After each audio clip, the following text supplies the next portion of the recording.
Going over a game like this makes me wonder how Tal's opponents were able to sleep at night. I mean, this is a classic Tal game, and his opponent is no scrub. He's playing Lajos Portisch. This is in the candidates matches in 1965. Now, Portisch, who is alive today and will turn 87 next month, reached a peak of #2 in the world in 1981. So this is a heavy hitter that he's going up against here.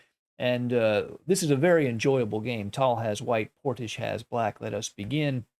E4, C6, knight C3, D5. We have the Caro-Kann, and we have the two knight system being played against the Caro-Kann. Oftentimes, black will play bishop G4 here, but here Portisch just goes ahead and takes on E4, trying to sort of transpose into some main lines. But here he plays bishop G4, pinning the knight on F3.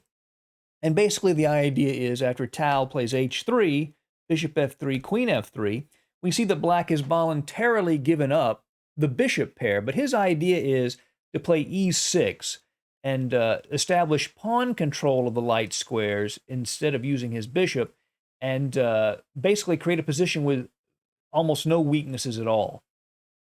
Sort of a very safe, solid structure. He begins knight to D7, D4, knight G to F6, offering to exchange off this knight on E4, bishop to D3, knight E4, queen E4. So far, nothing extraordinary.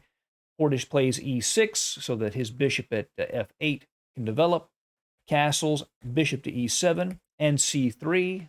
Tal just strengthens his pawn structure. Knight to F6. And this next move, the most natural move is probably just queen to E2, but Tal, with his next move, plays queen to H4, and here he's sort of saying, we're going to play some chess here. You may want to have a safe position, but I'm going after you. Obviously, he places his queen opposite this bishop, so black has some discoveries here, but the queen is much more aggressively posted at H4. Tal is ready for battle. Knight to D5, centralizing the knight and gaining a tempo against that queen. Queen to G4, aiming at the G7 square, so bishop to F6 helps defend that square, and rook to E1. And anyone who's played over Tal's games knows how often he likes to sacrifice on E6. This E6 F7 structure is one of his favorite targets in chess, or two of his favorite targets. Here he's aiming at E6, the queen and the rook. That seems like too much material to give up for a couple of pawns. We'll see. If black were to just castle here, then after bishop H6, because there's a pin, obviously, on this pawn at G7, say rook to A8, H4, Tal would begin to build quite a bit of pressure on black's king. So because of that, Portisch plays the queen to B6, puts some pressure on B2, maybe he can play C5, and allows the rook to go to D8 so that he can put some pressure in the middle of the board. But here, another sort of declaration of war from Tal. He plays C4, kicking that knight off of the board, allowing the knight to settle on B4. But we can see after the knight moves, perhaps D5 is coming to help crack open this E file. We shall see. A knight to B4, of course, that's aiming at the bishop. He doesn't have time for D5. So how does Tal arrange his pieces for an attack? Well, he doesn't. He just attacks. Boom, rook takes E6, check, giving up a rook for 2 pawns already in this game.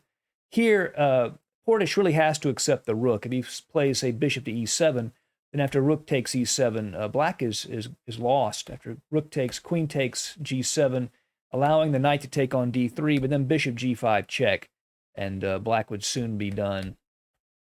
If the king moves to B8, then rook to D1, threatening to dislodge the knight so the bishop could go to F4, say after A6, rook D3, and white just is completely winning here. So Portisch has to take the rook, which he does. Pawn takes rook, queen takes E6, check, and king to F8. Now, technically, black can still survive this position. If you put this in a computer, it sees it as equal. The problem is, in a practical game, it's just much harder to defend than it is to attack. Black has to find accurate moves, move after move after move, all the while dealing with Tal's intense pressure. Bishop F4, threatening bishop to D6 check, where the king has nowhere to go. So Portisch plays rook to D8. So if the bishop lands on D6, he would happily give up his rook for that bishop. He's already gotten a whole rook for 2 pawns. So he would happily give up that rook for the bishop and allow white's pressure to just dissipate. So Tal plays c5, attacking the queen on b6, and also creating a bit of an anchor point on the d6 square, so the bishop can go there, and if it's taken, you could retake with a pawn and keep that pressure up. But you'll notice Black's queen doesn't have anywhere to go except for a5. If Portisch had done that, if he plays queen to a5, then rook to e1, and mate is essentially unstoppable here. One line, if he takes the bishop, it's just bishop d6 check, forcing this, and it would be mate. So queen to a5 loses. So Portisch comes up with a stronger idea, of course.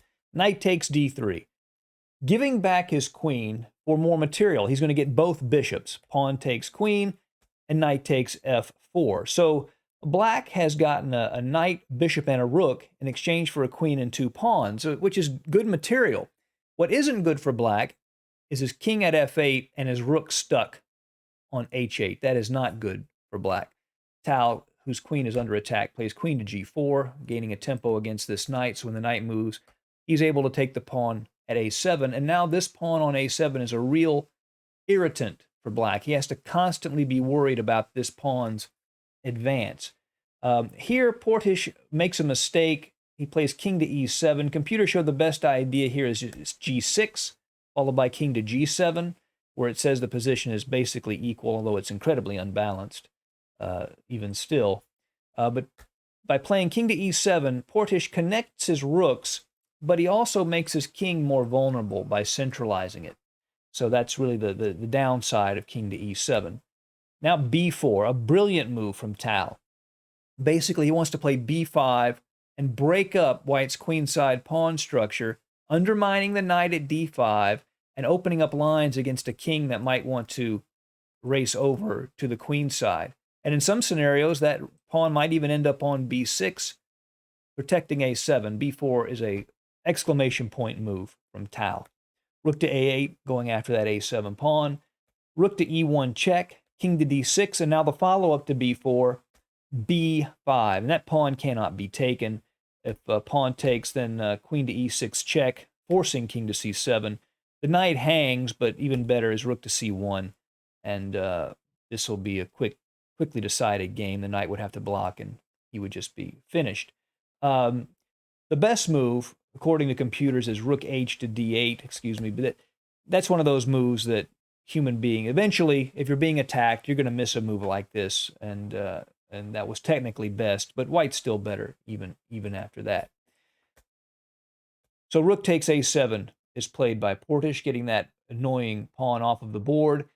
Tal plays rook to e6 check, king to c7, and here the final blow, boom, rook takes bishop, and that rook cannot be captured. He takes with the pawn, same if he takes with the knight. Queen to g7 check with a double attack on the king at c7, the rook at h8, king d6, queen takes h8, and White just cleans up with his queen and extra pawns against the king stuck in the middle of the board. So Portisch resigned. A brilliant game against a very strong opponent by the great Mikhail Tal. I hope you've enjoyed this game. See you again soon at Chess Dog. Goodbye.